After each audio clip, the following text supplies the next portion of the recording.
In Frankfurt, a debate over what your kids should and should not be taught in school. WDRB's Lauren Smith explains the issue is America's complex history of slavery and racial discrimination. Here at the Capitol, a rally opposing two bills dealing with the teaching of history, race, and critical race theory in public schools. Never be afraid to go against the grain. Louisville students raising their voices in opposition to House Bills 14 and 18. A lot of our education and a lot of our history has been taught to us from the bias of white men.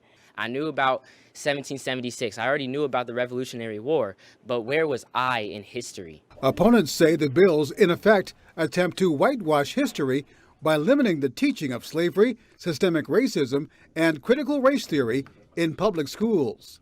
Let's reject attempts to silence teachers and erase history.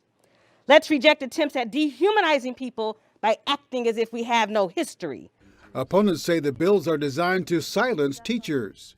H.R. 14 and 18 would restrict Kentucky's teachers from presenting any facts about slavery and Jim Crow that might make some white students feel uncomfortable. That's the farthest thing from the truth. We want a full account of history. Representative Jennifer Decker is co-sponsor of House Bill 18. She says it, in fact, requires teaching about slavery and white supremacy, but that America is not a racist nation. The only thing that we'll ask not to be taught is that America is defined by its past forever, and that the people who are alive now are somehow responsible for that because of the color of their skin. I would not lie to my students. One JCPS teacher says even if the bills become law, he's prepared to ignore them. I have no intention of teaching my black history class any differently, even if this law passes.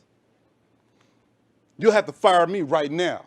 The two bills have not yet been assigned to committees or scheduled for hearings. At the state capitol in Frankfurt, Lauren Smith, WDRB News.